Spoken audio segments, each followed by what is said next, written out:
we are diving in. We're diving in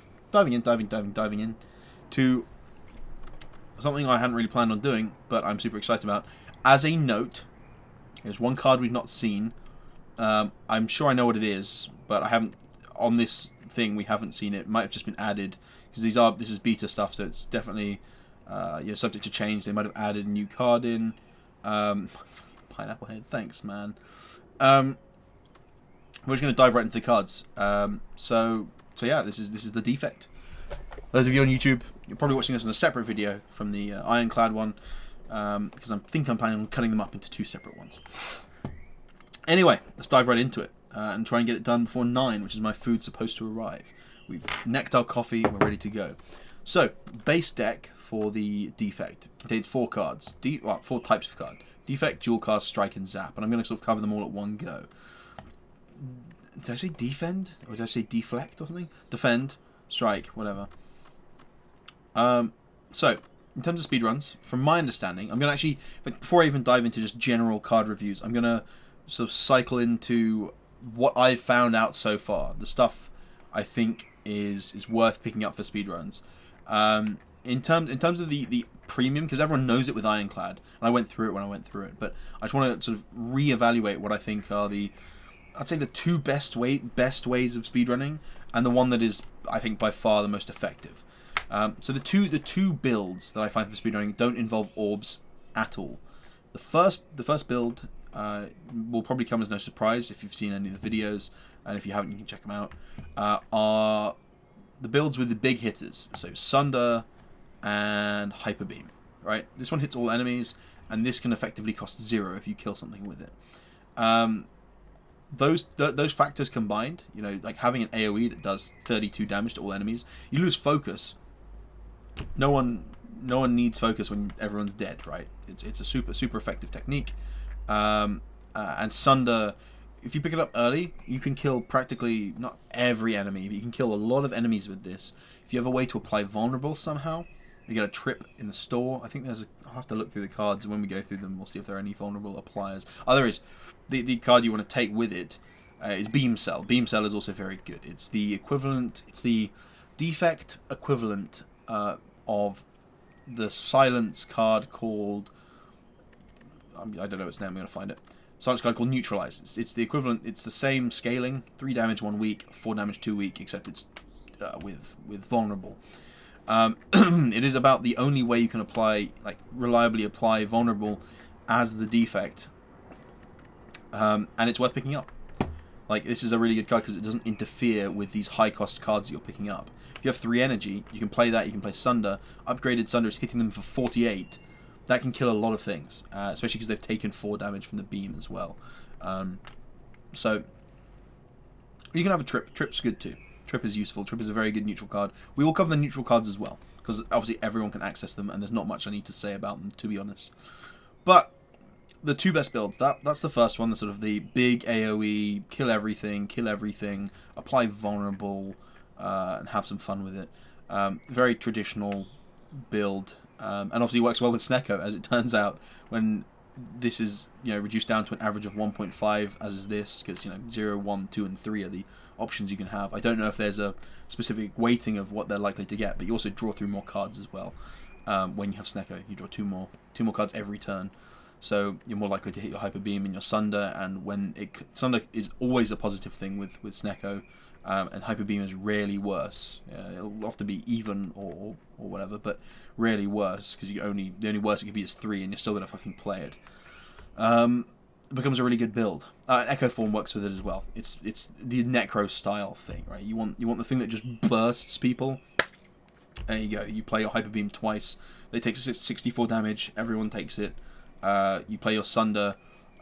It triggers twice. There's no way of double stacking the energy you gain, because it has to hit the same target. But you can kill someone, if they're vulnerable, you can kill someone 96 with no strength gain. If they're vulnerable and you have an upgraded Sunder, you can kill someone with 96 health if you have Echo Form, rolling, and you'll get your energy back.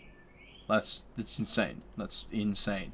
Hyper Beam does 32 damage to all enemies, same damage amount, but it hits all enemies. But you don't get the energy regain. So there is a specific, you need to order the way you play things. That's important to note. Sunder always comes first if you can kill them, because otherwise you'll not be able to play it. You won't get the energy gain, and you'll feel sad because it effectively costs 0 when it kills something. How does Echo interact with Necro? It's the same as double tap. They'll both trigger, so you'll trigger 3 times. The Necro is obviously a very good relic for that kind of build. The second build, which is slower, but it's super fun, and it's an alternative, which I think is pretty reasonable. It does require some weird pickups, is the 0 cost deck that revolves around All for One, where you play all your low cost cards, you pick up loads of low cost cards, you play All for One, you pull them all back into your hand, and then you just go ham again. It requires a lot of playing cards, which is why it becomes slower, and it's definitely slower than the simplistic sort of smorking of Hyper Beam and Sunder, where you just play them and they just blast people for billions of damage and you don't need to think about it whatsoever. But the idea is that whatchamacallit, the Defect has quite a lot of, excuse me for the nauseating scrolling, the Defect has a lot of good 0 cost cards. I'm going to go over them very quickly now, just again whilst we're talking about the kind of builds that I've discovered. It's not me, I'm not the only person who's figured this out or anything. It's clear design from the devs, but that's really cool that they've come up with that sort of clear design, that they want multiple types of play styles to be available to this character. The orbs are definitely have synergy, could definitely be improved upon a little bit, but I think that they've done a lot of balancing and tried to make it really functional, and that's cool. 0 cost cards that work, obviously dual cast upgraded as well as zap. Interesting, the art's just not showing up there. That's very weird. It's a minor bug, I suppose. But the important thing to note is that if you upgrade these, if you think the orbs are worth having, you can cycle them twice. So you play these out once they're upgraded, and then you play your All for One, and they all come back, and you get to do it all again. So that's quite a nice little bit of burst. But there are so many good 0 cost cards here. You've got your Axe Kick is fine, 7 damage, 11 damage is reasonable, as well as the Evoke can help a lot. Just make sure that if you're going to play dual cast, because you already have an orb up and it costs 0, so you've got this upgraded, you have 1 orb in, make sure you dual cast before you Axe Kick, because otherwise this is only going to evoke it once. If you want to evoke it twice, you play your dual cast, you have a great time, you have a big dandy party. But Axe Kick's fine, it's just a bit of damage and it costs nothing, so it's much better than a strike, because 0 cost is insane. Beam Cell is really good in pretty much any deck because it applies vulnerable, and vulnerable is insane. So the damage that you miss out on this is rolled into the fact that it applies vulnerable. It's a very good card to upgrade early. I mean, in that style deck, all of them are. So in the big style deck, all of them need to be upgraded. Extra burst, more turns of vulnerable from Beam Cell. But there are so many good 0 cost cards. Go for the Eyes is fine to have as like a one-of. It's obviously comparatively weak compared to Neutralize, because it just does minor damage and they have to intend to attack. But it just does an extra bit of damage. It applies vulnerability. Sorry, it applies weak, and it costs 0. Steam Barrier has been changed. This is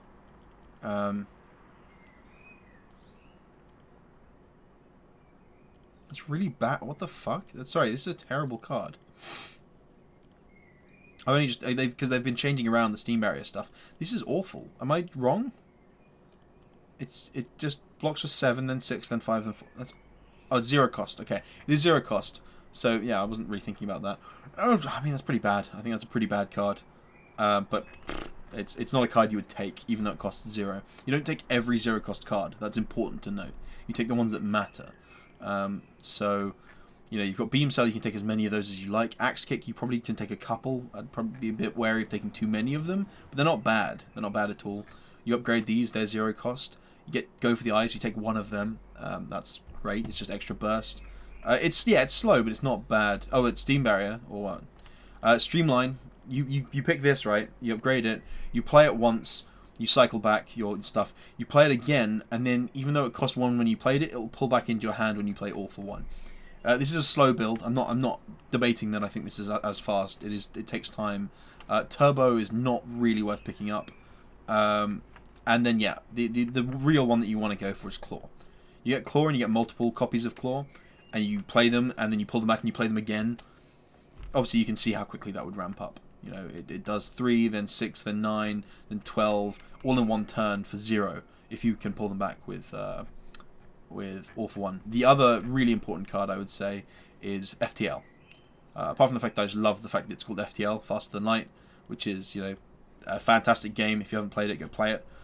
Phenomenal game. I would consider playing it on stream, to be honest, even though I've played it a metric shit ton in the past. Because this draws you a card most of the time. You can even play FTL if you got it upgraded, right? You can play FTL, another 0 cost card, then you play your All for One, and then you cycle it back and you play FTL again, and it'll draw a card. You can draw like 2 cards with the same thing. Hey, Angelic. Hologram. You're going to have to bear with me as I try and remember what the fuck these cards are. Hologram. I think Hologram is a bad card. Obviously, you can synergize it with All for One. You know, you get 5 energy or something, or you play All for One, and then you want to be able to pull it back and do all that shit all over again. I can see Hologram maybe working in that deck, maybe, but it's still it's a card. It's a thing that you have to pick as well, and picking cards like that takes a lot of time when you're speedrunning. I think it can work. Maybe I'm not evaluating it correctly, but I'm not evaluating individual cards here. I'm simply talking about the archetype, and I haven't played around with it, so I can't really speak to its effectiveness. The one I would say is better is Rebound. Obviously, they need to be in the hand at the same time, but it deals damage rather than gains block.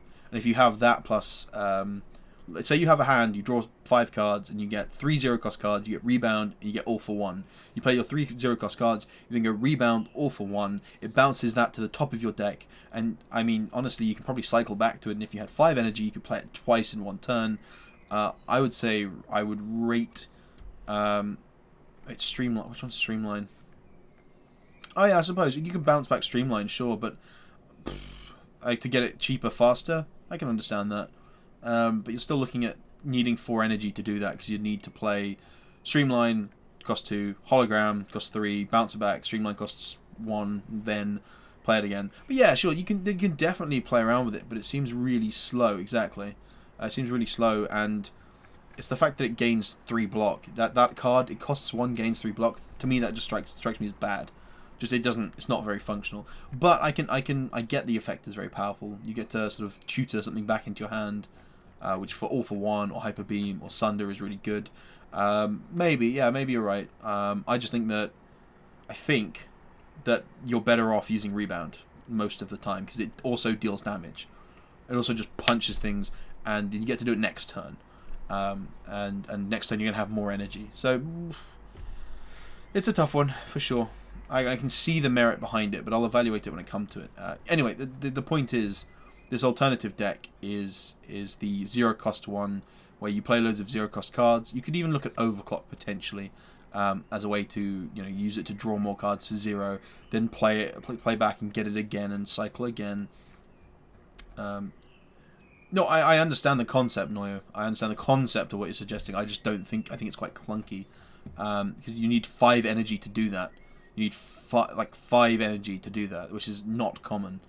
To play that for 2, then play Hologram for 3, to pull it back and play it on the same turn again, is obviously you're not spending any energy on anything else because you're using all the 0-cost cards alongside them. But you need 5 energy, but then again you're relying on getting a neutral card into your deck.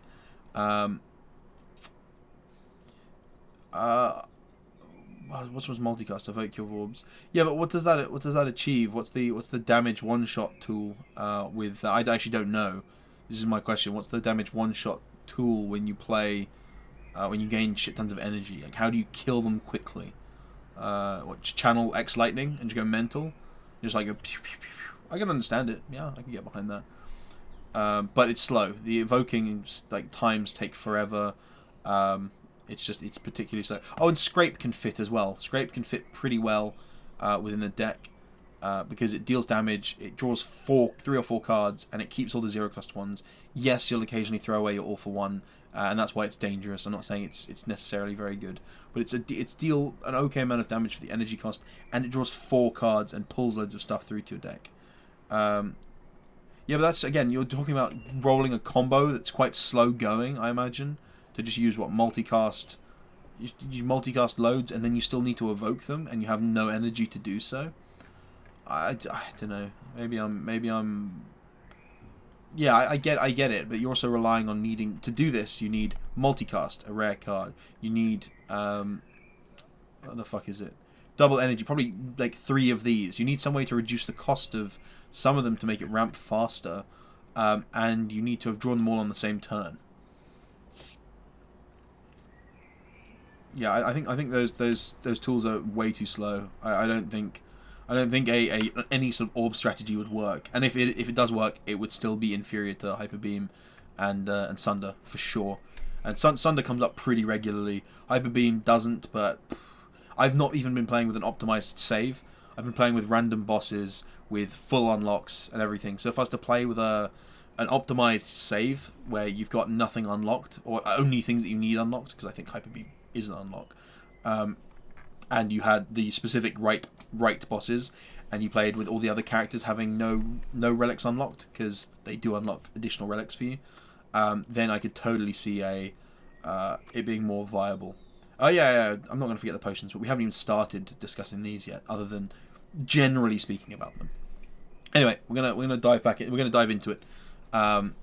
So yeah, like I said, those are the 2 strategies I see being effective, and I think that there's a clear winner with the big hitters, and the big hitters happen to be Sunder and Hyper Beam, especially Hyper Beam, but Sunder is just, I think, for the fact that it can cost 0 is insane. It's insane. You know, it's like playing a Clash that does almost twice as much damage, and I mean with Snecko as well. As a note, if you're using Snecko, which I did, if this costs less than 3, it still refunds you all of the energy. It doesn't say refund for the cost that you paid for the card. It gives you 3. Snecko means it's never going to cost more than 3. So you could potentially gain energy when playing. It could cost -1 or -2 or even -3 if it costs 0. So you know there's some serious potential there. But Snecko's not reliable. It's quite dangerous. I happened to run that run and it went incredibly well because we hit Juzu early.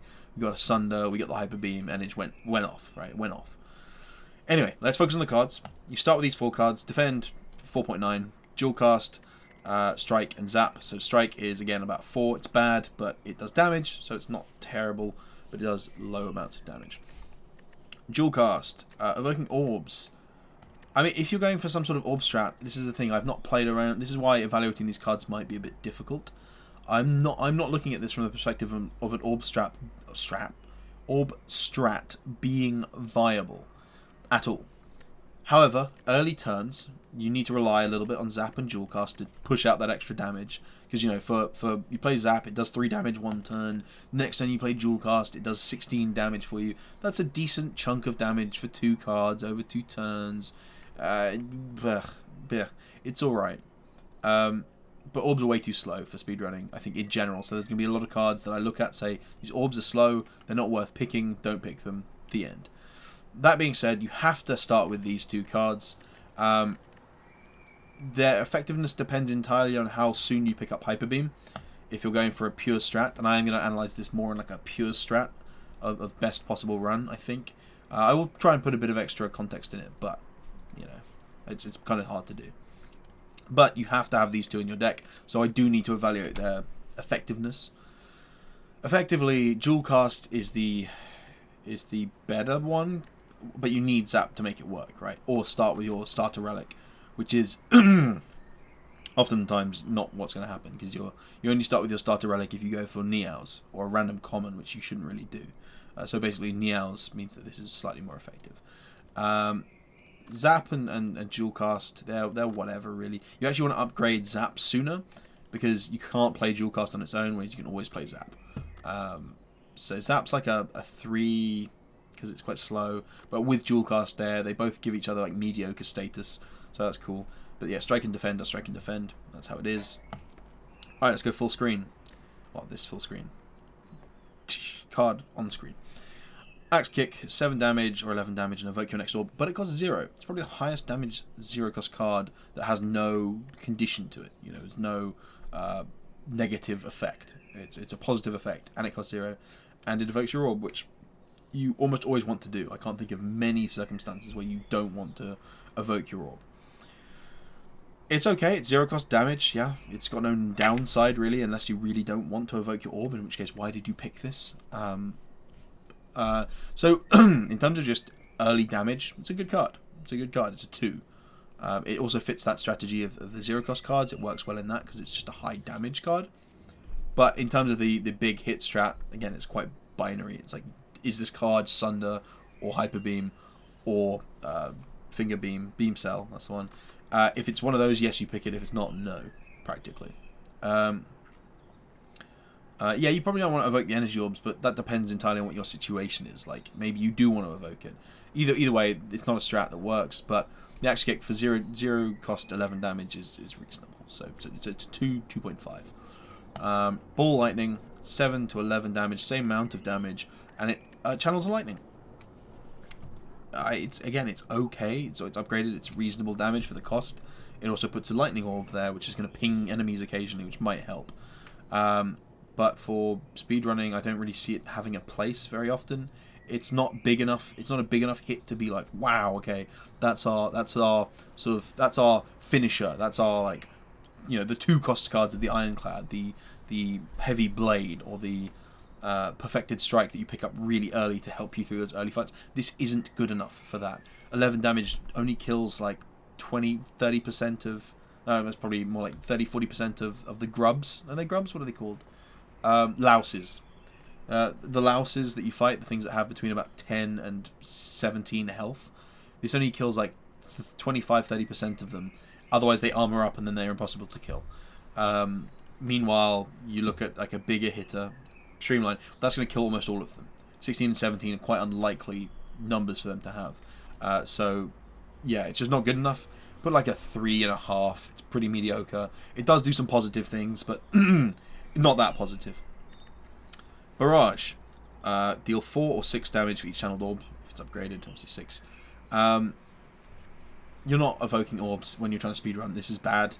You may start a fight with one, and maybe add another. So maybe this deals 12 damage, but it's situationally dealing 12 or 18 damage, theoretically.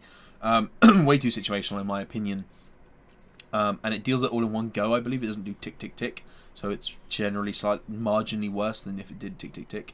Even though the animation's quicker. So this is bad. This is like a 4.5. It does damage, but it's situationally... Maybe it's a 4. It's just bad. It's not awful. Because it does deal the damage, right? But you have to upgrade it for it to deal comparative damage to an unupgraded strike until you put multiple orbs in. So, not very good. Whatever. It's a 4.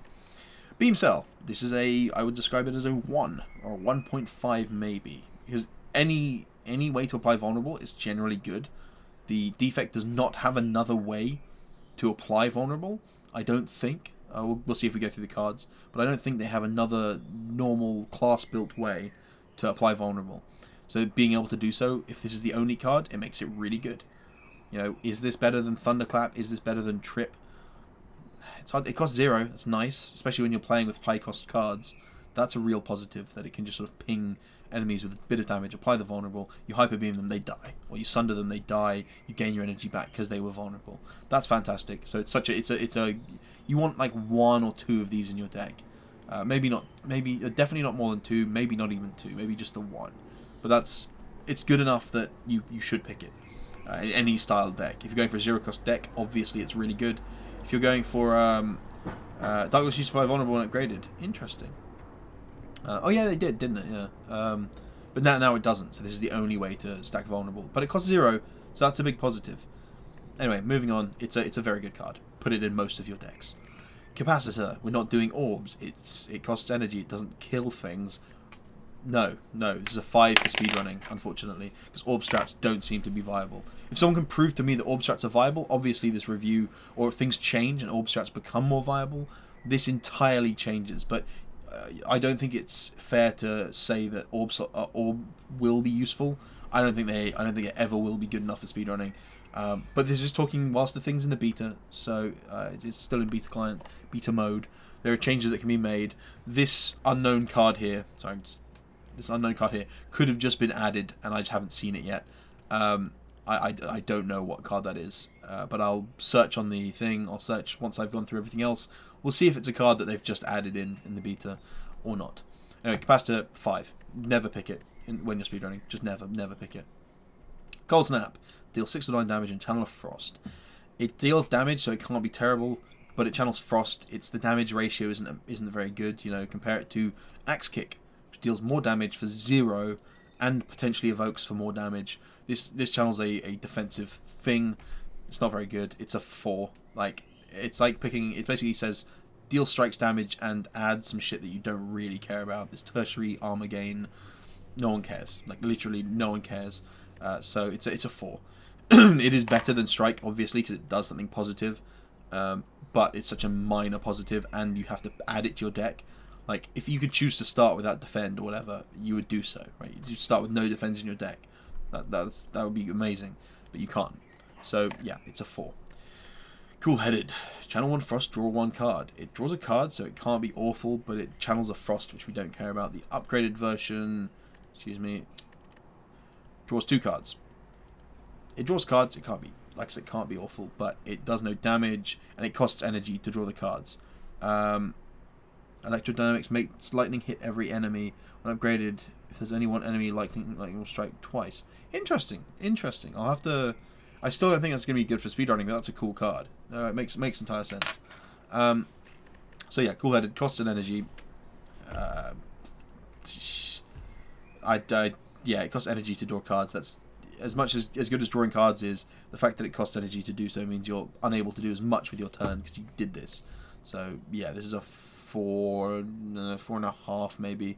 Again, like, I feel like all attacks that are terrible fall under a 4. All defends that are like okay to pour, that don't deal damage and don't supplement your damage, are like 4.5. Maybe I should have just made 6 tiers and tiered them like that. But this is like a 4.5 because it does draw cards, which is a positive. Go for the eyes. Fits the defensive strat, sorry, the 0 cost strat very well. It is obviously a worse neutralize, as I said before, because it situationally applies the weak. But it's 0 cost, and you could put one of these, I'd say 1, I wouldn't really go with more than that, in your 0 cost deck, and then 1 for all it, all for 1 it back. I can't remember what the name of the card is. So, yeah, I mean, this is okay. I wouldn't put it in any other deck, but the 0 cost deck is fine to put one of these in. It's mediocre, though. It's like a 3, because the damage is pretty low, and if you don't have waste to cycle, or redraw it and therefore deal the damage twice for 0, then it becomes 8 damage for 0, then it's reasonable. But until that point, it's not. This is a card that obviously we've just talked about before getting into this. It's 1 cost, which is why I don't like it. And it gains 3 block, which is not very useful. You know, you're talking about returning a card from your discard pile to your hand. 1 sec. I'm trying to read the text of it. Okay, so that puts the headbutt puts it on top of your draw pile. Okay. So the amount of time it takes to cycle, to like pick the right card and add it to your hand, the fact that this costs energy, I think makes it a very dangerous tool. Like, very dangerous to evaluate. Like, obviously, you know, Dark J thinks it's particularly good. I think it's one of those things that's just, I don't think it's. I haven't seen it yet, but I've been told that it does. So yeah, hologram is like. The energy cost makes it prohibitive, right? It's prohibitively expensive to do all for 1, play this, cycle that back to your hand, and play it again.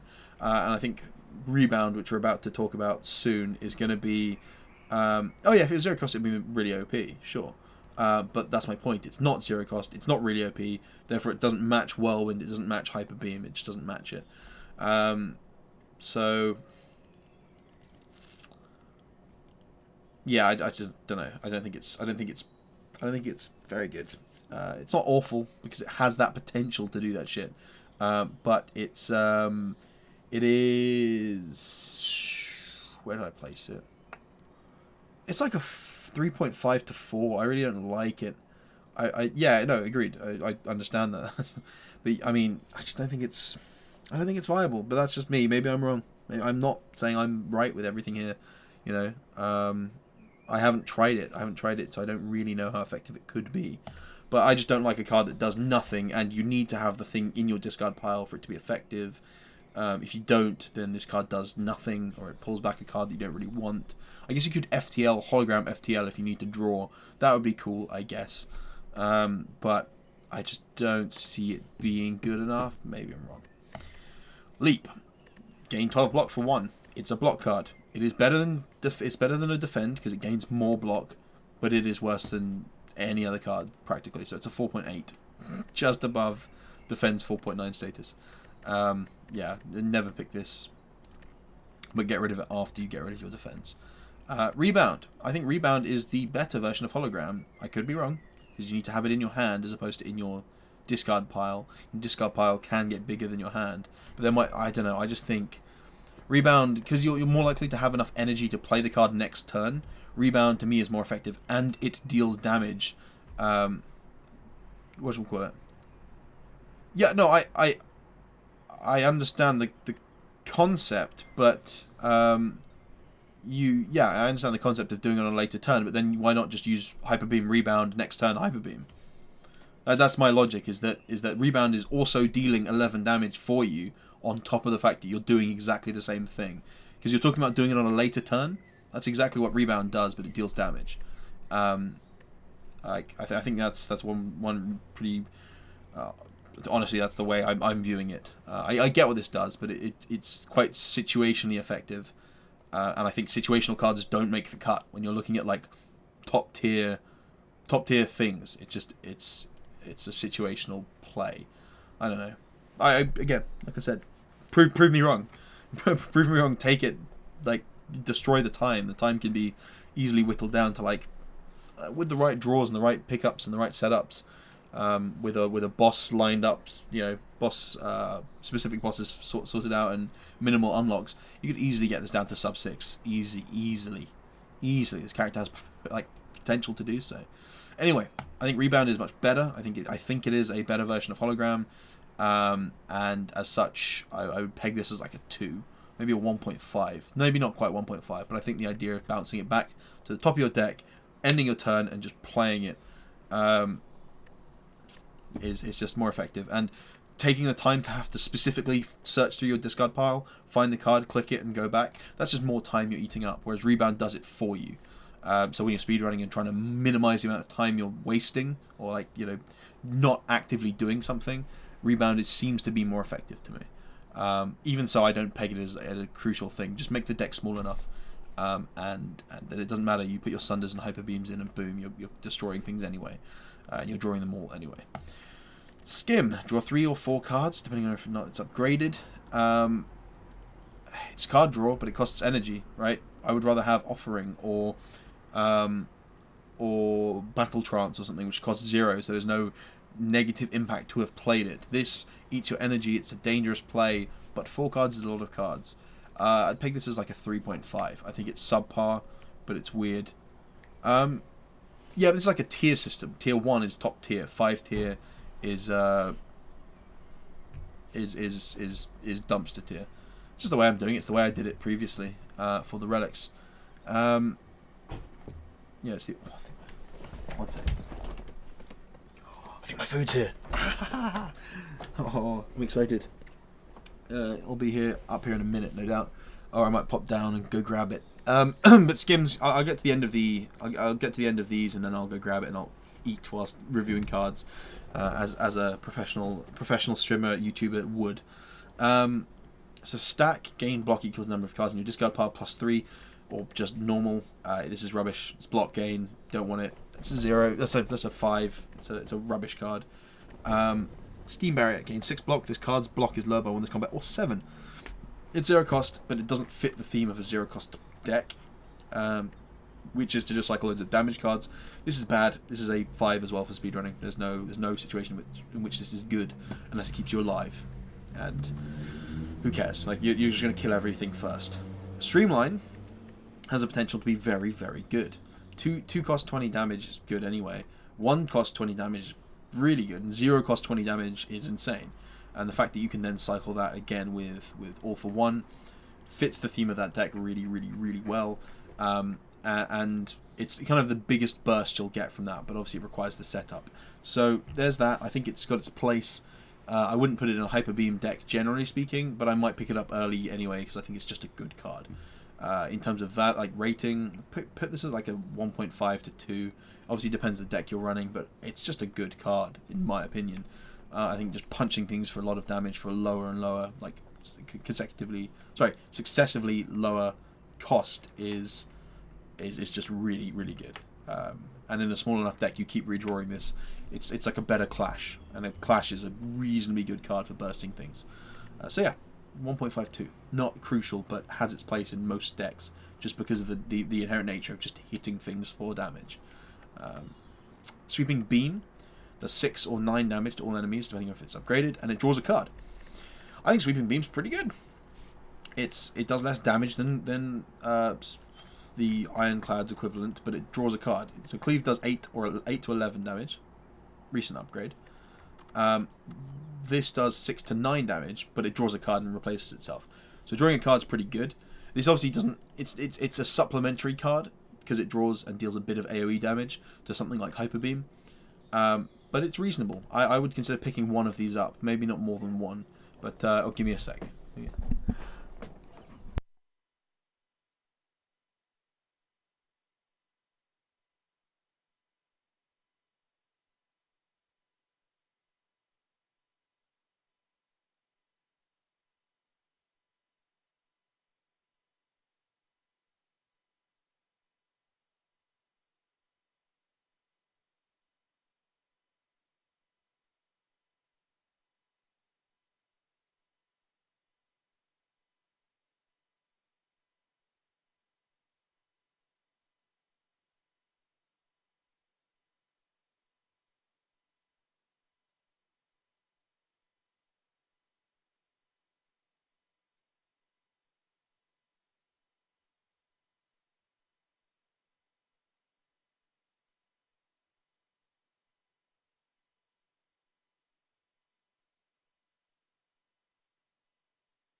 Give me a sec, guys.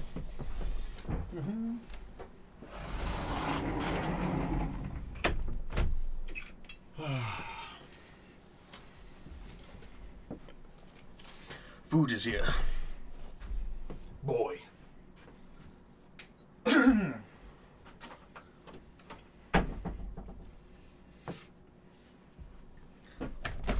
We have food. We have food. I've got a plate. It's all good. I'm just going to eat out of the trays and stuff. Right. Yeah. Like, Sweeping Beam's not insane, you know. But it's good enough to pick as a tertiary choice. So I would say it's like a 2.5. It's not crucial, but it's relatively viable because it does damage to all enemies. Even though that damage is lower than you'd perhaps expect. I have no idea what the fuck's in here. I do know exactly what's in here, but I don't know what's in each box. There's fucking loads of them.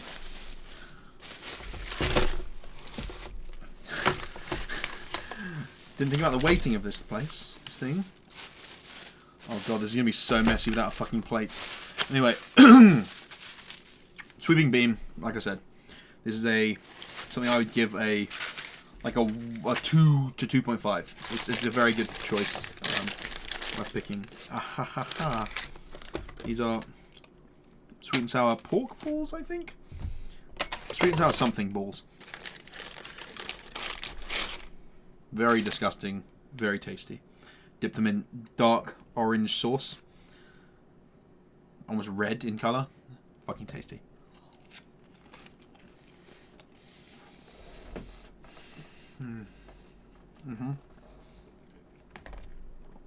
I'm still hungover. Less so than I was this morning, but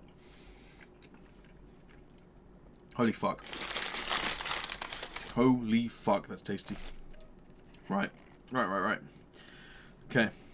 It's gonna be like the least nutritional meal I've eaten in at least like 2 days. No, in more than that.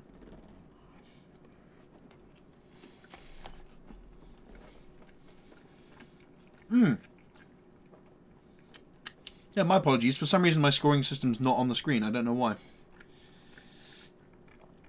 I had a thing. There we go. Sorry. That's the scene we're supposed to be on. There you go.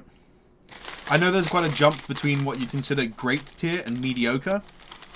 Oh man, yeah, multivitamins are bae. So yeah, that's generally how the scoring system works.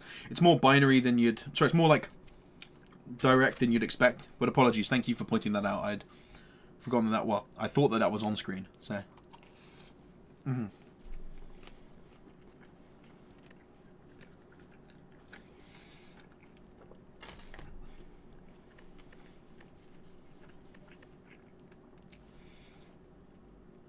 So, this card, Turbo. You gain 2 energy or 3 energy, depending on if it's upgraded or not, and you add a void into your discard pile. This is, again, somewhat difficult to evaluate, but I'm pretty sure I'm right in saying it's not very good at all. Reason being, right, unlike Ironclad, where just gaining energy on the same turn as you play Whirlwind is an effective strategy, the most effective strategy here would appear to be either playing 0-cost cards, therefore you don't need very much energy. Obviously you need the energy to play all for one, and yeah, if you want to do the whole bouncing effect with hologram or rebound and FTL and pulling it back into your hand, then yeah, the extra energy would be helpful. But most of your plays revolve around playing big cards that cost 2 or 3 energy, which you'll usually have enough energy to do so anyway. The issue with Turbo is that if you don't draw those cards in the same turn, it's a dead card. And even if you do, at some point in the future, you're going to draw that void card. Unless you finish the fight at that point, which could happen. When you draw that void card, assuming you don't have Ice Cream, because obviously this card is, generally speaking, very good with Ice Cream. Even so, you're drawing a specific card that you can do nothing with, and it's probably would be considered the worst curse if it was a curse. Because it literally neutralizes your energy. So say you have 3 energy, starting energy, that's what you have. One turn you play that, and you get an extra strike in. You play your Turbo, you get an extra strike or an extra... Something cool, you get an extra strike and a defend in, or a zap. You haven't upgraded yet. Then subsequently you draw your big hitter, you draw your Sunder, and you're like, yeah, I'm going to Sunder them. And then you draw the Void card as well. And now your Sunder is unplayable. The risk that takes, the risk that you take by playing Turbo is too great for the benefit, but minor benefit that you get for gaining energy. Yes, you'll sometimes get times where you play Turbo and you're able to Hyper Beam and Sunder, and then you still have the energy because you killed something with Sunder and so on and so forth. But I think the reality of it is just it's too dangerous to shuffle shit into your deck, even if it's in the discard pile. The Void card it's really bad. Even though it gets, God, I can't remember the term.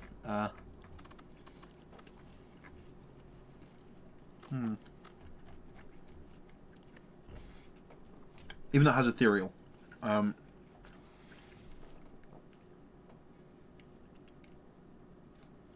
It's still terrible. Because losing 1 energy when you draw it, it's not like at the end of your turn, next turn, so you can plan around it. You just lose it. That's terrible. Anyway,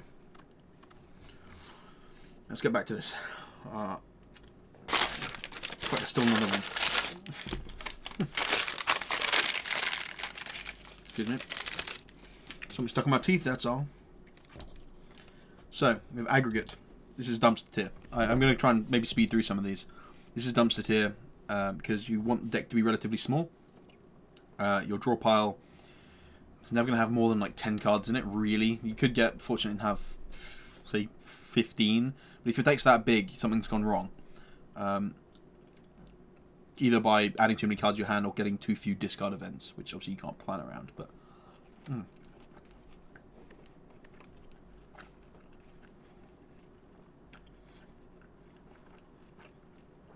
bin this card. It's rubbish. For speedrunning. For other stuff, maybe in a big energy gain deck with double energy and going nuts, maybe it's useful because it just says gain energy. But it's rubbish. Auto shields. It says the word block twice. It's rubbish. don't pick this. Because it's 0 block. If you have 0 block, you gain 11 or 15 block. No. No. Just don't waste your time. This is 5. This is not good for speedrunning. Another point to make, actually, between the difference between the Ironclad and this, between the Ironclad and the Defect, is the Defect will generally take slightly longer to kill things. Not massively so, but it will generally take slightly longer because it doesn't have as many strength gain tools, doesn't have as many ways to apply vulnerable. And as such, the fact that you have 5 less health is minorly meaningful because you heal less at rests and whatnot and events. But it also means that you're getting defensive tools could be considered slightly better, but they're not. Most of the options here are pretty poor for speedrunning. So auto shields, yeah, bin that. It's a 5. Don't pick it. Don't waste your time. Blizzard. I had a really fun run with this, where I astrolabed into I think it was astrolabed into 2 blizzards and some frost gain thing, and it was really nuts. It was super fun because obviously being able to hit all enemies and just build loads of frost. It's like a defensive. It's equivalent of, say, like a body slam deck for the Defect, and this appears to have been leaking. That's disgusting.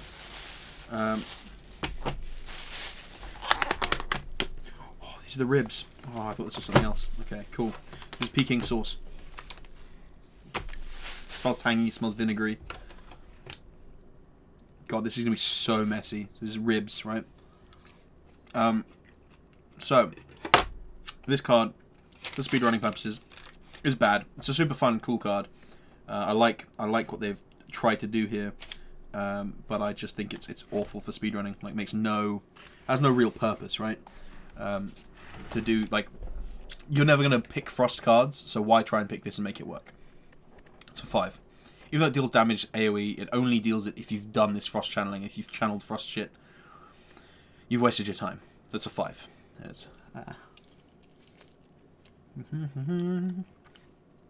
So I'm very aware I'm eating ribs with a fork. I'm aware that some people would consider that like a cardinal sin. I apologise. It's that, I'll get my hands incredibly messy, get my keyboard incredibly messy, get my mouse incredibly messy. I don't really want to do that, so I'm not going to do that. Boot sequence.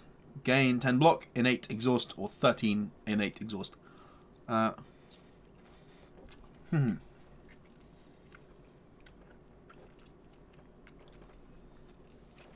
Guess what? It's bad for a variety of reasons. It says the word block. This is bad. It says the word innate. When combined with a card that says block, this is bad. That's enough. It's a cute little piece. I love it. It's adorable. It's good for other aims. Hey, Fonzati. You're arriving at the start of the uncommons for the Defect, but I've already done the Ironclad entirely. And I'm going to finish off with this. I'm going to do neutral cards, and I'm going to do potions as well.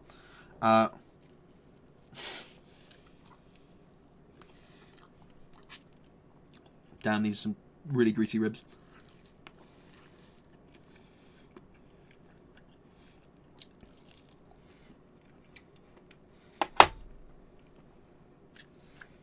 My apologies, guys.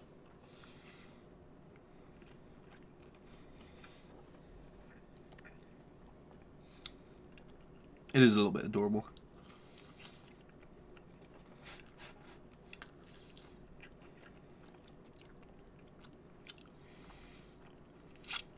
Anyway,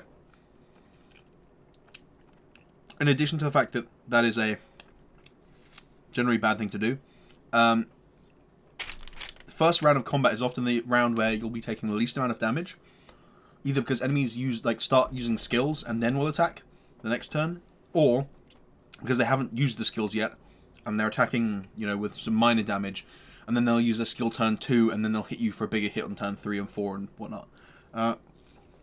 So this is just especially bad, unfortunately. Artwork's adorable. 10 out of 10 for effort.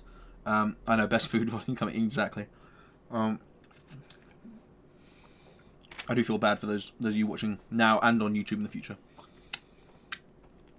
So yeah, bad card, unfortunately, for speedrunning. But it's adorable. We love adorable here at Anti-Flame Productions. No, it's a 5. Get rid of it. Don't pick it. It is better than a standard defend, though, so it's a 4.8. There you go, 4.8. Chaos.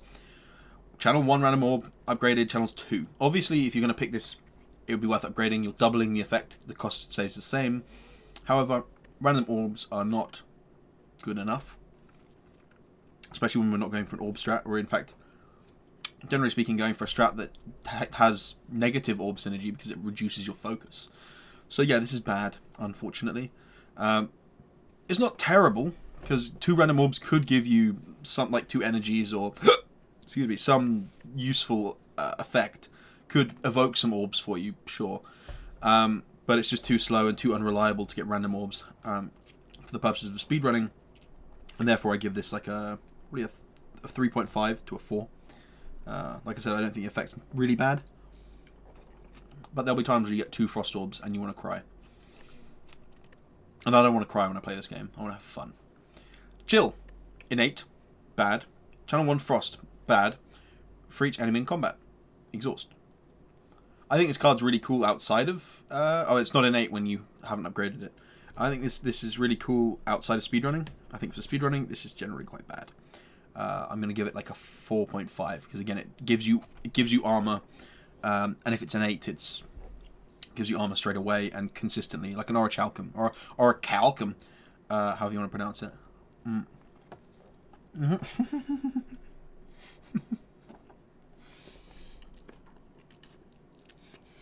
Excuse me. Just shoving ribs in my face. I can use arrow keys. Okay, perfect. Okay, so for this, I think outside of speedrunning it's pretty good, but in terms of speedrunning, or it's fun at least. In terms of speedrunning, it is bad. This is it's like a 4.5. Claw. 0 cost, deal 3 damage. All claw cards deal 2 additional damage this combat. Eating whilst doing a review is really dumb and bad. Shouldn't do it. Should take a longer break. But hey, here I am. If it's upgraded, all claw cards deal 3 additional damage this combat. God, trying to navigate this with like my pinky is impossible. That is this is a really good card for the 0 cost deck archetype, and I'd recommend. He beat the epic boss, probably not.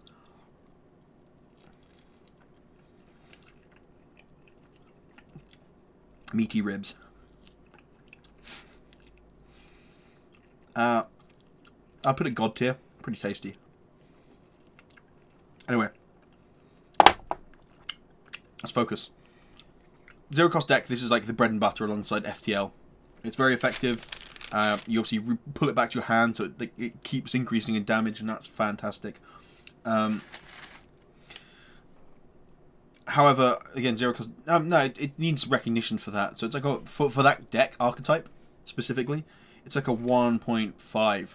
Maybe even a 1 for that specific deck archetype. It fits so well with All for One. It works well with FTL, because you cycle and you just keep drawing so many fucking cards. All of these things are really positive. But outside that archetype, obviously it doesn't work. You need more and more of them to be effective. If you only have 1, it's still good in that deck, but it's just so much. It's exponentially better with more claws. Like if you do 5 claws every turn, or 4 claws and an All for One every turn, it would be nuts. It'd be absolutely nuts. You'd hit with 8 claws, and it would just ramp up to ridiculous levels very quickly. So, in that archetype, it's a 1.5. Without that, it's pretty bad, actually. It's not even mediocre, it's quite bad. I put it like 3.5 if it wasn't in that archetype, but it usually is. So, give it the respect it deserves. It's a 1.5, but it's quite polarizing in that regard. Conserve battery. Gain 11 block. Energy is conserved for next turn. So, the energy conserved for next turn could be useful, but which makes it better than your average block card, but it's still not very good. Because it costs 1, you want to be just generally attacking every turn. The block gain is okay for what it is, but I would say that this is still like a 4. It's not worth picking. Just don't waste your time. Consume. You gain focus, 2 or 3 focus, and you lose an orb slot. Again, being that focus isn't our aim with any speedrunning decks, I don't think there's any archetype that will work with it. This is a 5. This is costs 2. It does something that is irrelevant. It's terrible. Exactly. Yeah, you can play out loads of claws. Darkness. Channels 1 or 2 dark for 1 energy. Again, like the other orb one, channeling 2 would be so much better than channeling 1. But darkness isn't good enough, I don't think. It's a good burst tool, I guess. But I don't think it's going to be an effective speedrunning technique ever. And for that, I give it a 4.5, maybe even a 5. This is a waste of time, unfortunately. But hey, we'll move on from it. Defragment, again, same deal I explained out with Consume. It gains focus. We don't want focus. This is a 5 for speedrunning. You can uptime it. The stream started 3.5 hours ago, but I'm currently eating.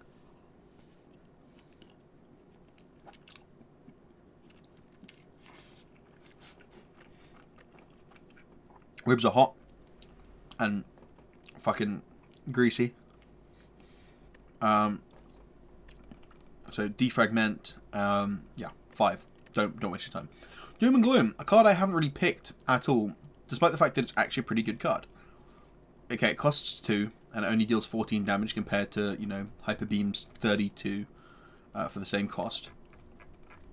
But if you can't get your hands on that, this still deals AoE damage. 14 damage to all enemies. Will kill most louses. It won't kill any gremlins, I don't think, but it'll put them pretty low.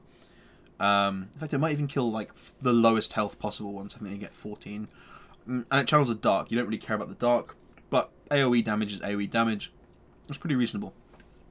So I'm going to peg it at like a 2. It's not premium, but it's still reasonable. Double energy costs 1 or 0. And gets exhausted, and it literally does as it says. It doubles your energy. I mean, it does what it does. I don't think that there's any archetypes that will be fast enough with any sort of double energy strategy. I could be wrong. I haven't experimented with it, but based off of my evaluations, I've sort of played around with it so far. This is too slow, and as such, I would give it a I mean, doubling your energy could be effective at some points, you know. More so than, say, defending would be. So I give it like a 4 for speedrunning, maybe a 3.5 even, but I don't see any strat like making really good use of this.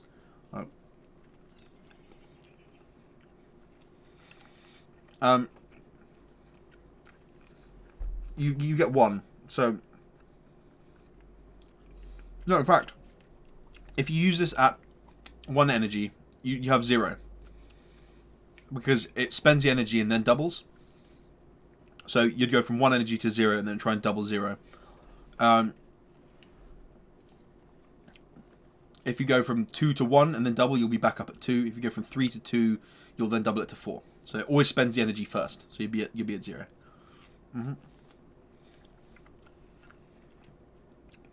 So yeah, just to. God damn, this rib is horrible. Like, so fatty.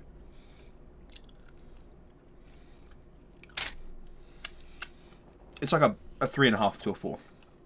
Anyway, FTL. In the zero cost archetype, this is again one of the premium cards. It cycles. It deals a reasonable amount of damage for a zero cost card, or usually cycles. So it's like Claw. It's very good in that archetype. In fact, it's pretty good in most archetypes. I take it back actually. FTL is actually a really good card generally, because it's zero cost, deal damage, draw a card. In the big decks, it's 0 damage. It maybe adds a bit of clunkiness to the deck, but 6 damage for free, and then you cycle is really good. And in any in the one where you're picking Hyper Beam Sunder, you won't have played 4 cards by the time you draw this, or by the time you play this, so you'll always draw a card. Excuse me. And in that light, it's pretty reasonable, but it's the same as like the neutral cards, the colorless cards, which aren't very good. So I don't know. It's very good in the zero cost deck. So in the zero cost deck, this is a 1, alongside the 3 other really good cards that fit the zero cost archetype, being 1 for all, Beam and Claw. Yeah, Claw. So this is really good in that regard. If it's not in that deck, it's still pretty reasonable. I'd say it's like a 2 to 2.5. Yeah, I agree. It's the same way that it takes a bit of time to play it and cycle. That's why I'm slightly debating it. But yeah, I think it's a very good card. I'd say it's like a 2. Yeah, but it's like dark as well. Like so is what the fuck is it? So is finesse. So is Flash of Steel. Flash of Steel upgraded is essentially a more consistent FTL. However, I wouldn't pick it normally in a normal deck. I wouldn't spend the money on it. Obviously, it comes down to spending money on it. In the shop, I wouldn't buy this. I would consider buying FTL, but it's actually worse. So, you know, that's where you've got to consider it. I know, obviously, you know, we're both very specifically keen players in this regard, but I think it is good. It's good. It just takes time to play and cycle. But yeah, I don't disagree. I agree. It's just in a zero cost deck. This is a tier 1 card. In a non-zero cost deck, this is like a tier 2 card because it doesn't define the deck. It doesn't completely break the game. It's just really good. So yeah, I'd say this is like a tier 2 card. Force Field says gain block, and it relies on playing power cards, and there aren't many. There's like very few power cards you want to be playing. There's like one or two that I can think of. Echo Form and maybe one other. I'm just sort of leaving the option open that there might be another one that we see that I think is good enough. This is a 4.5. No, in fact, because sometimes it will literally be unplayable because it costs 4. You need to have at least played 1 power or have additional energy. This is a 5. I want to say it's just so prohibitively expensive, and it's only block gain. Yeah, I think I gave Flame Barrier, Fire Barrier a 4 or 3.5, and this is significantly worse. Trash cards, skip trash cards at the comment. I can speed it up a bit, sure. I just want to give a bit of context as to why I'm dumpstering it. Genetic Algorithm, yeah, this is a 5. You have to play it loads of times for it to be effective, and even so, it's block gain. Yeah, no, 5. Glacier gains some more block, channels some frost. Guess what? This is a 4.8. It's just above the defend, in that it gives you quite a lot of armor, and then the armor comes back again like an Orichalcum does. So yeah, it's got its place, but not in speedrunning. This is a 4.8. Heat sinks. Whenever you play a power card, draw 1 or 2 cards. You're so irregularly playing power cards, and you have to draw and play this to draw them. So in order for this to be effective, if it's upgraded, you need to play this and then play another power, and then still have energy to use the cards that you just drew after playing the power, which is not the most likely thing if you're using Echo Form as practically your only power. So in reality, this is generally pretty bad. It requires so much setup, and you're not picking lots of power cards. So I'd say, although this does say draw cards, I think it's a dead card. 98% of the time. I'm just going to chuck it straight in the dumpster. This is a 5. This is it's like 4.5 to 5, but I'd say it's closer to full dumpster than just like semi on the way to the dumpster. This is a dead card. Hello World, love it. Love the art. Love the name. Love the theme. Love the random common card nature of it all. Especially because it can add itself. I think no, it can't add itself. It used to... What was it before? It was a random... I can't remember what it was before. But either way, the art's amazing. Or will be amazing. But Hello World is... it's not necessary. It's a power, again. It's random crap that's adding into your hand. Rarely will it be specifically effective and adds additional like processing time where you need to think about what's being added. Yeah, it's not worth your time. Don't bother. Unfortunately, it's a 4. It's not a 5, but it's just, yeah, it's just why waste your time? Don't waste your time. Yeah, 4. Impulse. Use the passive effects of all of your channeled orbs. If it's upgraded, it doesn't get exhausted once you play it. This is terrible. This is really bad. Glacier is the best card for the new character. Not in terms of speedrunning. Not in terms of speedrunning. It's pretty ineffective for speedrunning. It just adds armor, which you don't need. Impulse. This is awful. This is really bad most of the time because we're looking at a Hyper Beam deck most of the time. And you need to have built up the orb so it's situational. If you get it to go off and you've done something really cool, sure, that's fantastic. But most of the time you won't. It's worth noting that if you have any energy orbs, this basically costs 0 or even negative amounts. But it's just don't waste your time. It's a bad card. It's a 5. Putting it straight in the 5. I just think it's situational, and it's even when it's not situational, it's not very good for speeding the game up. So yeah, we just whatever. Lock On. This is a card I haven't actually seen at all, or I've seen it once or twice because it came out relatively recently. They added it in during the beta cycle. Sorry, I don't need to click off. It goes from 9 to 12 damage, and for the next 2 turns, lightning and dark orbs target this enemy. So you can kind of specifically try and burst down one enemy with additional ticks of lightning and dark. This is bad because it revolves around orbs. It does deal 12 damage for 1 energy, right? And that's... Okay, well, actually, it's not even a 5. It's not even a 4. It's like a 3 because it does 12 damage for 1 energy. And early turns, lightning will and maybe dark. You probably shouldn't ever get any dark, but if you do, it's nice that you can specifically target who you want it to target. So it's a 3. No, I can't be too harsh against it because it's decent energy to damage ratio. But I wouldn't really pick this ever because it's not. If it was 2 cost, deal 24 damage, I'd consider it because then you're drawing. It's packing more value into a single card. But no, it's a 3. Loop. At the start of your turn, use the passive ability of your next orb 2 times. Or once or 2 times if you've upgraded it. It costs 1 energy. Again, you're not looking at orb play when you're speedrunning. This is a dumpster tier card. Bin it. Don't bother picking it up. It is a 5. Even though you might start with the lightning and start pinging people, and wow. As soon as you use Hyper Beam, it loses any value unless you have an energy orb on your rightmost orb, which would require setup and stuff, which you don't have time to do. It's 5. Melter 1. Removal block from an energy an enemy, deal 11 damage. Or 8 damage if you haven't upgraded it. I've not played around with this, but I think this has some inherent value because it's again decent damage to energy ratio, and it removes all block. If it removes, 1 point of block, it's as good as Lock-On's damage ratio, and it's very rare an enemy will have 1 point of block. Much more likely, they'll either have none or they'll have like a significant chunk of block. And if they do, and you're removing that, it's like you're dealing all that damage if they were going to keep it, So, Melter's not bad. It's like a reasonable card. I've not played with it, but I would give it like a 2 or a 2.5. Because dealing a lot of damage, it's just like a big burst for 1 cost. Potentially a much bigger burst because the removal of the block. This could absolutely annihilate... I mean, look at the picture. It's melting the baseball, right? That fight can take ages. It can take 3-4 turns if you don't have the right tools. To just absolutely annihilate the flying baseball, and it shows in the artwork that it's being melted. So this is really good. This is really, really potent. I'd say like a 2. It doesn't fit any specific archetype, which is why it's not insane. But just being able to remove all block from a couple of enemies from this game is crazy. Especially the ones that have the barricade effect, the one that keeps its energy there permanently, or keeps its defense there permanently until you actually just remove it.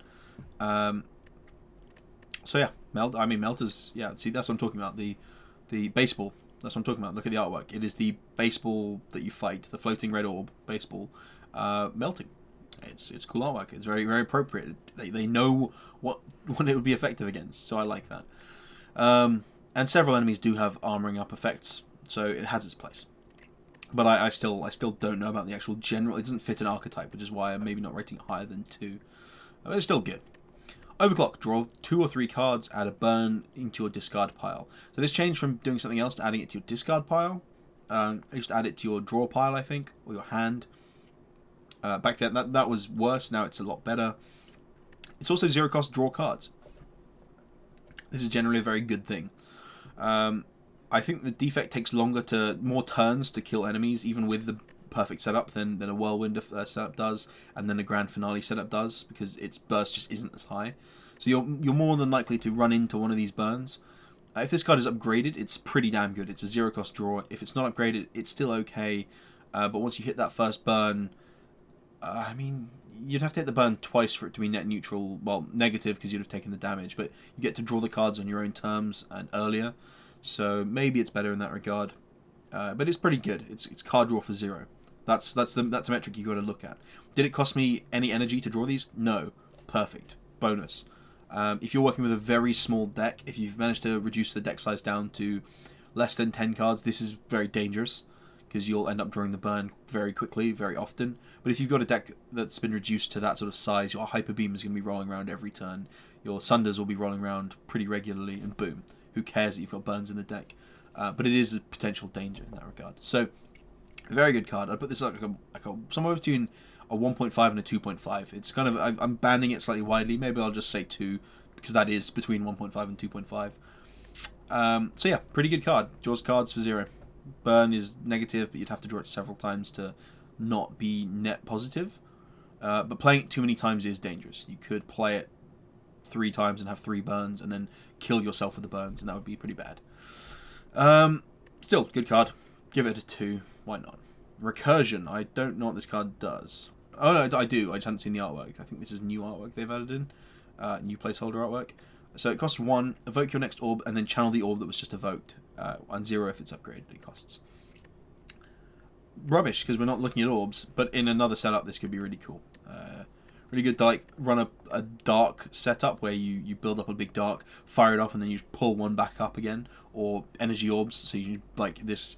If you have an energy orb set up, you play this. It essentially says 0 cost, gain 2 energy, and don't lose your orb. You know, that's quite nice. But it's inconsistent and it doesn't fit speedrunning. It's a 5. Recycle. Excuse me. 1 cost. Exhaust a card. Gain energy equal to its cost, and it's 0 cost when upgraded. This has potential. You can exhaust bad cards from your deck. You can exhaust... I assume if you exhaust curses and whatnot, obviously not Necronomicurse, but any other curse, it will just give you 0. You won't gain any energy, because it specifically says, I think to its cost. They don't have a cost, I don't think. Like, it's a blank corner. But if you use it to exhaust say a card that you don't need that turn, and then you can gain enough energy to fire off another Hyper Beam, it's got potential. But I just think it's too clunky. It requires too much thinking about what you might need to do. It requires to be drawn with a high-ish cost card that you don't want to play, which is a weird thing to have in your deck. So I would give this. I have no idea about how it would work with Blue Candle, because it does cost 1, but it doesn't cost 1. It costs 1 HP. So I don't know how it would work with that. Probably wouldn't have any effect.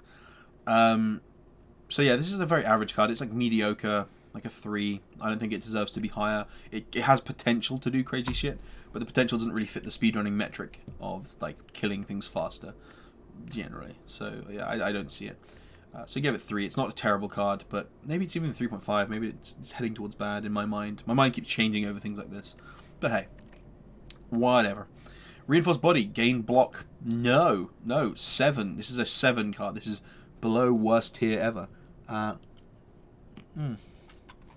need to actually keep eating, by the way. Let's get this obscenity off the screen.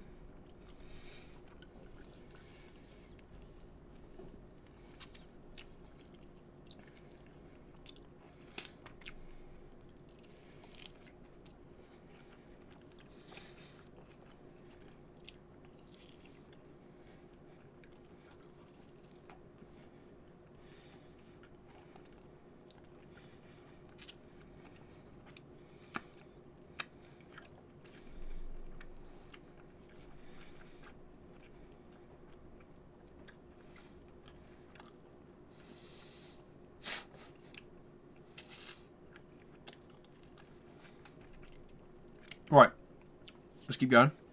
Reprogram. Look at the top 4 cards of your draw pile. You may discard any of them. Upgraded, let's look at 2 more cards. This is an interesting one, because it has the potential to let you sort of tutor cards to the top of your deck by discarding the cards that surround them. But it's a card that does nothing actively on that turn and takes up a draw slot. I'm really torn over this. I don't think it's very good. I think it takes too long to do that to be effective in speedrunning. But it has the same effect as pushing the good cards to the top of your deck. And there's so many times in speedruns where I've had a really good setup, but I've had 11 cards, and Whirlwind has been at the bottom. Has been the one that I draw on turn 3 before the deck refills. And like being able to stop that from happening and have it draw turn 2, that's that could be really, really good. That could be insane, right? So I think it's too situational though, and it takes time to have to look through. Go, I want that. I want that. I don't want that. I don't want that. It's not trash though. It's not trash. I'd say it's like a 4 because it takes too long to go through the animations, but saving a turn could be really useful, but you can't rely on that as like a reason to keep it around, because it could sometimes save you time. A lot of the time it won't. It'll cost you time. So I'll give it a 4. Rip and Tear. Deals 7 damage to a random enemy 2 times, goes up to 9 when you upgrade it. I've not played around with this at all, and they've updated the artwork, I think. Maybe they did that a while ago. For one cost to deal 18 damage is really good, and it scales with strength, which the defect can't easily access, I don't think.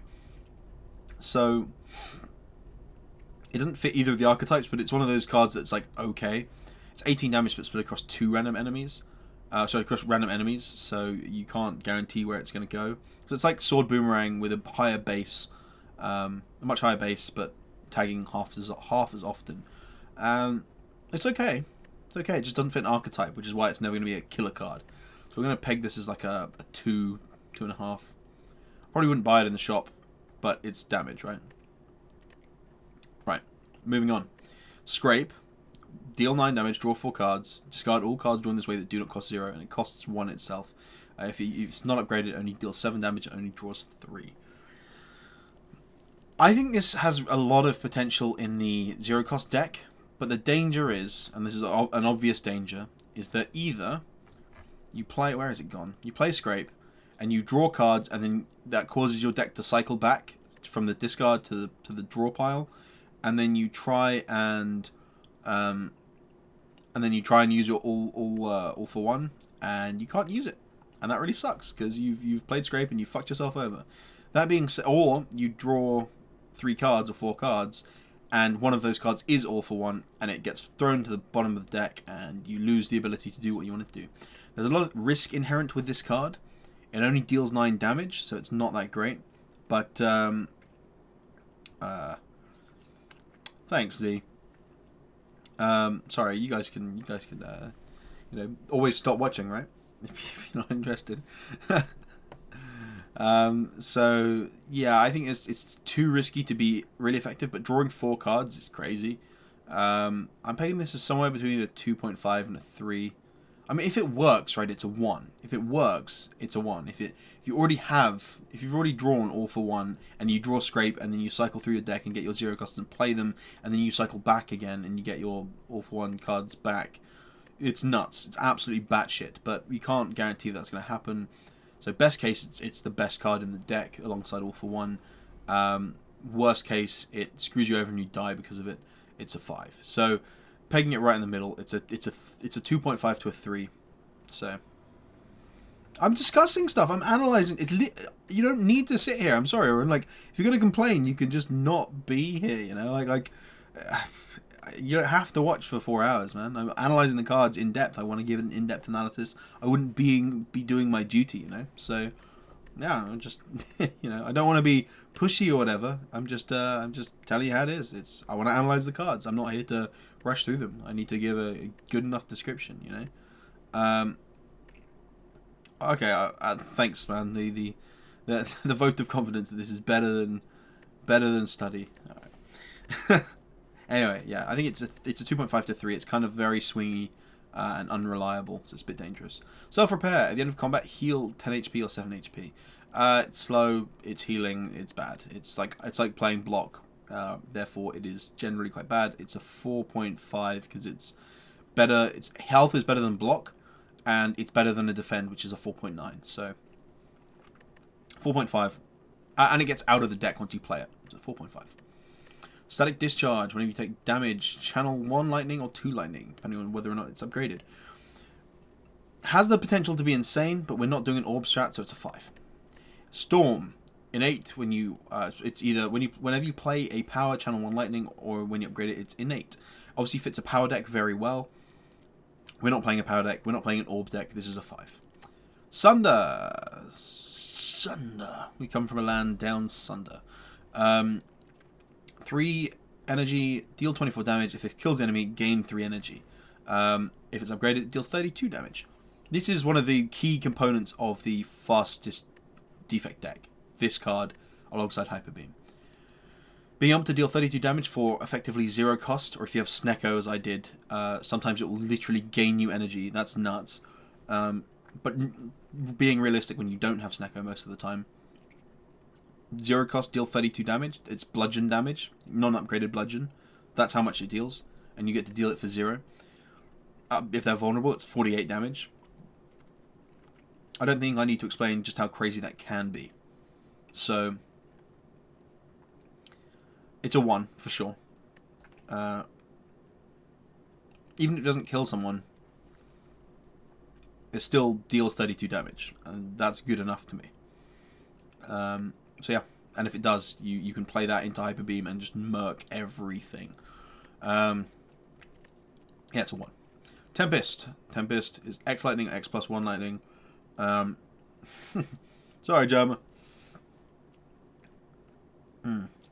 Yeah, exactly, Z. No, I appreciate that. I'm just being... Yeah. I want to analyze it so I can put it up on YouTube, you know? And I wasn't criticizing you there. I was being serious. It's like, puts a really low barrier of like why it's good, you know? So Tempest, Channel Lightning, again, we're not doing an Orb strat, therefore it's bad. It's a 5. Undo. It costs 1 or 0 if it's upgraded. Set your HP to what it was last turn, exhaust. This can save your bacon. And it can be an insane amount of healing for 0. Which is why I'm going to give it... That's why I'm going to give it a 3.5.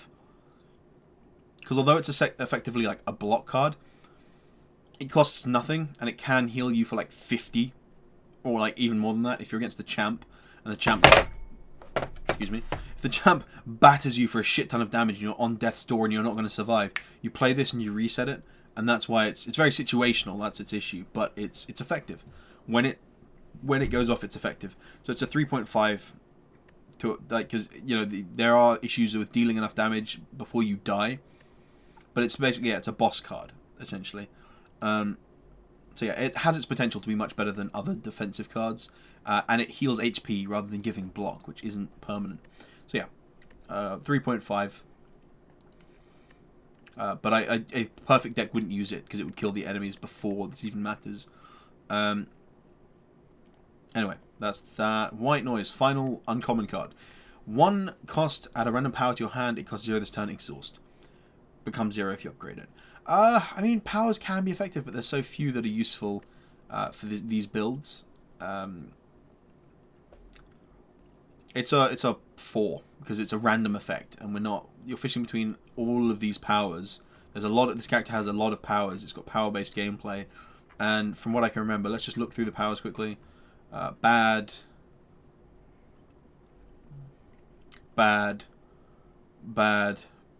average to bad, bad,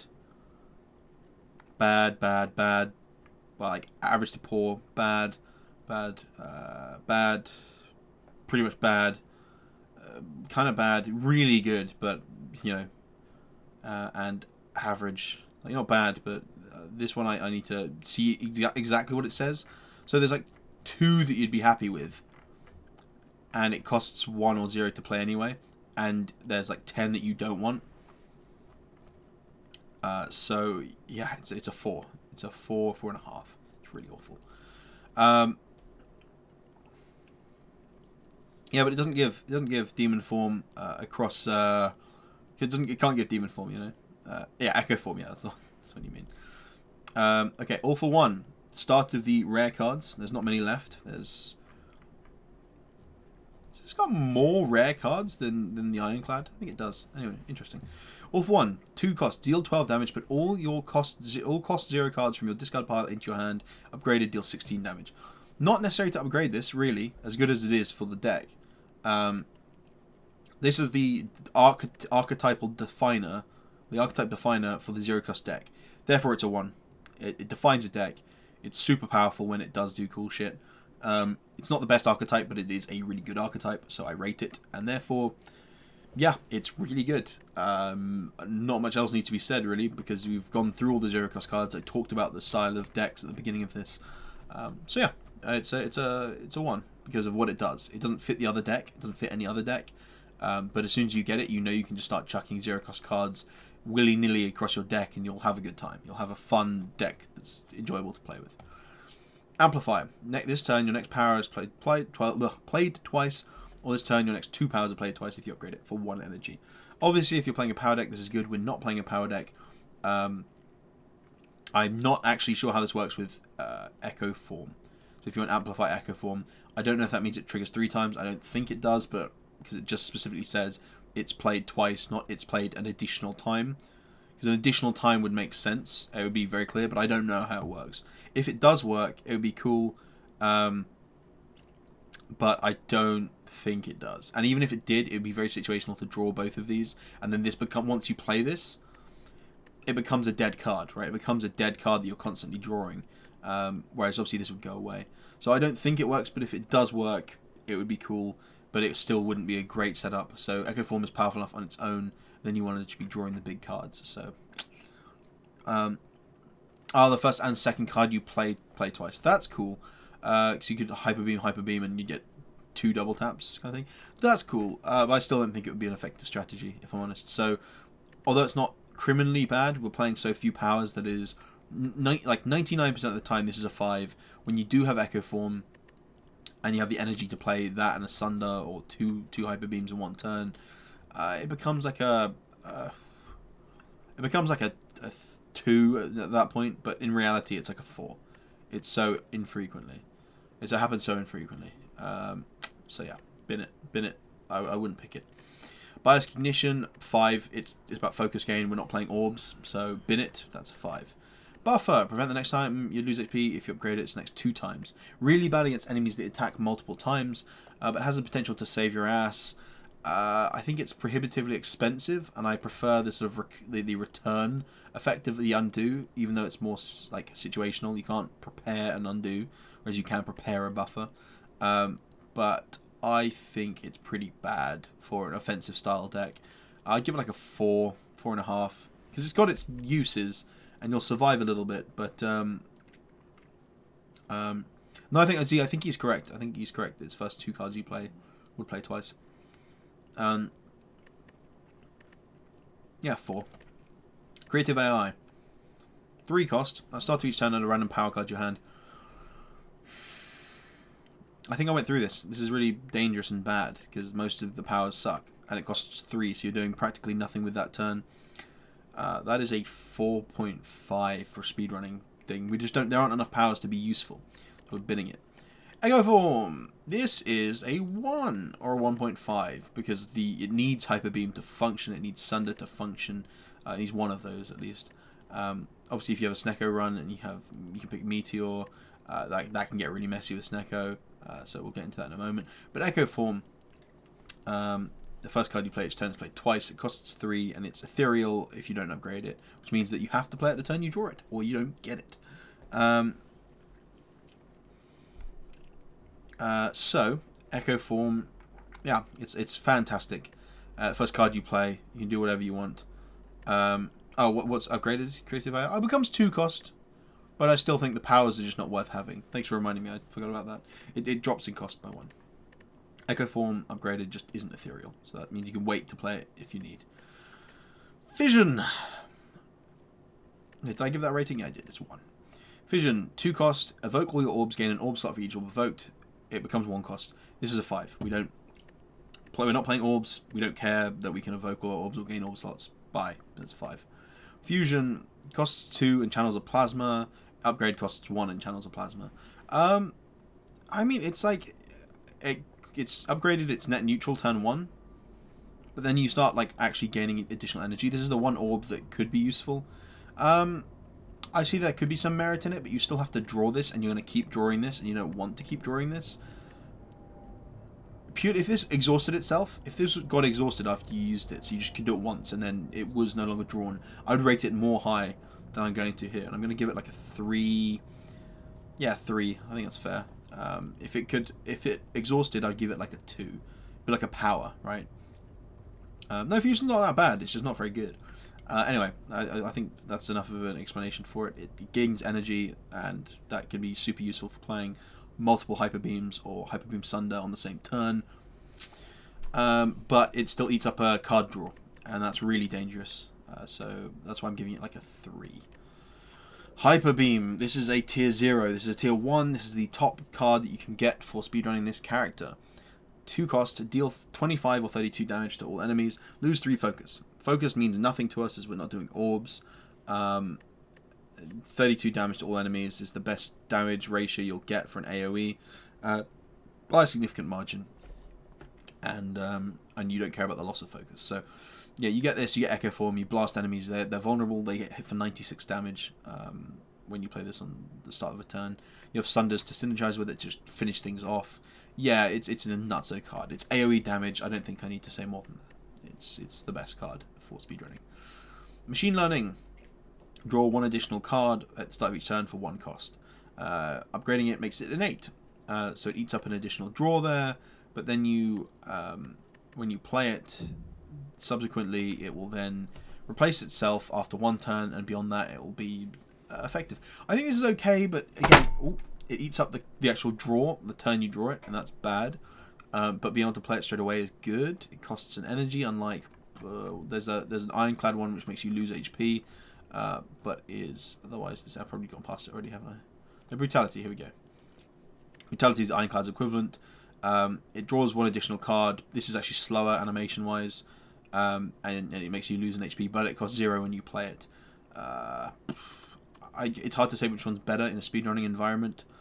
This one probably draws it slightly faster, but I haven't picked it up myself, so I don't really know how to evaluate it. Card draw's good though, so I'm going to peg it at like a 2.5. It's not as good as some of the other 2s that I've dropped in, but it's better than mediocre because it draws cards, and drawing cards is always good.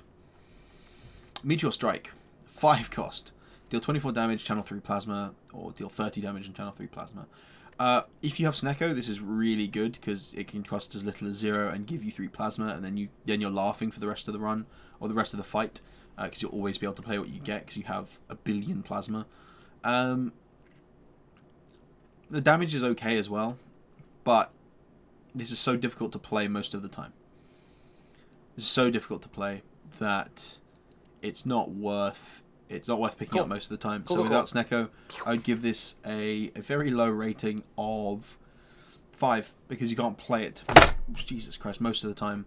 So yeah, it's a really cool card, and if you can play it, if you have a way to somehow play this while speedrunning, you'll be absolutely laughing because you'll be able to play so many things. You'll be able to play your entire hand every turn, but it's so difficult to set up. So yeah, 5, but with Snecko it's like a 1. Multicast, evoke your, so it says the word orb and evoke. This is an orb based card, we're not doing an orb build, therefore it's a 5. It doesn't work.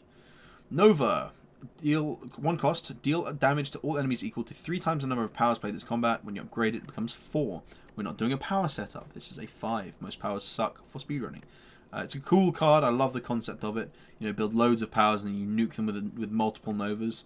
That's fucking cool, but it just doesn't work in speedruns. Rainbow. Channel 1 lightning, 1 frost. That exhaust icon. There's so many bits of text here that it actually bounces back over the card text. That should be sorted. It's channel 1 lightning, 1 frost, and 1 dark, and then it gets exhausted. When you upgrade it, it no longer exhausts. The artwork is adorable, but it's an orb-based play. We're not doing orbs. Bin it. It's a 5. Reboot. 0 cost, shuffle all of your cards into your draw pile, then draw 5 cards. Exhaust. Upgraded draws you up to 7 cards.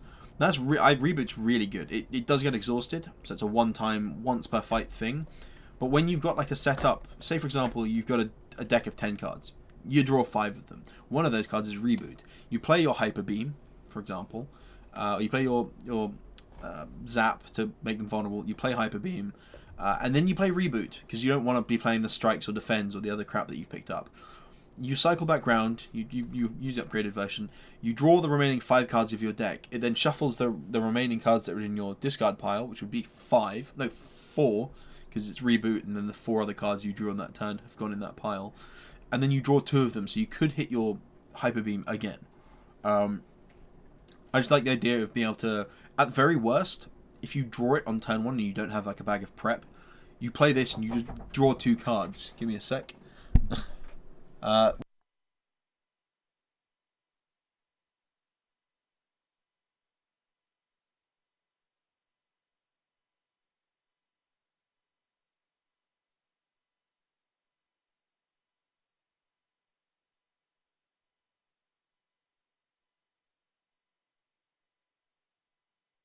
Right.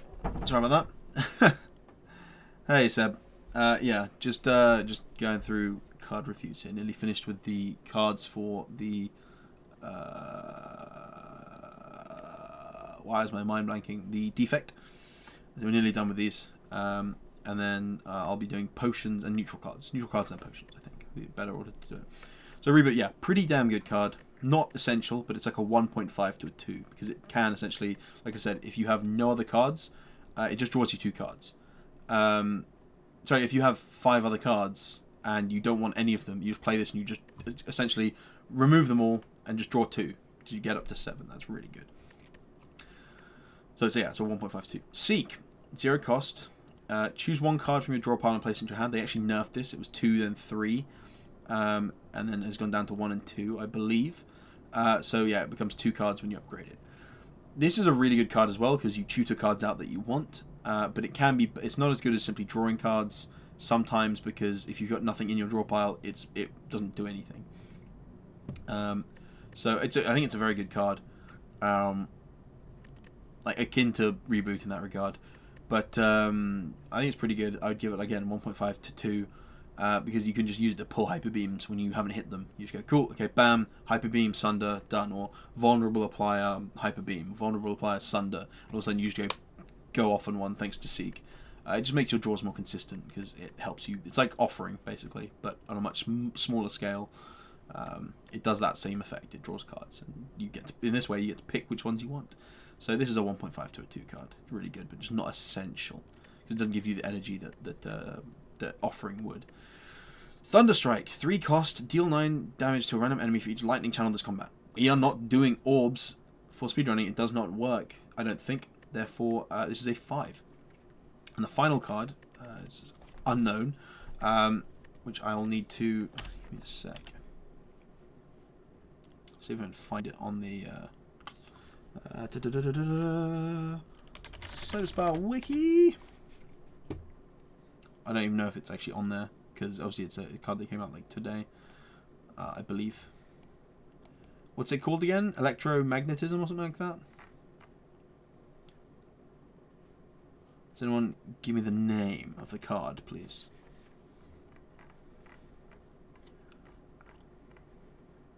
Electrodynamics, right?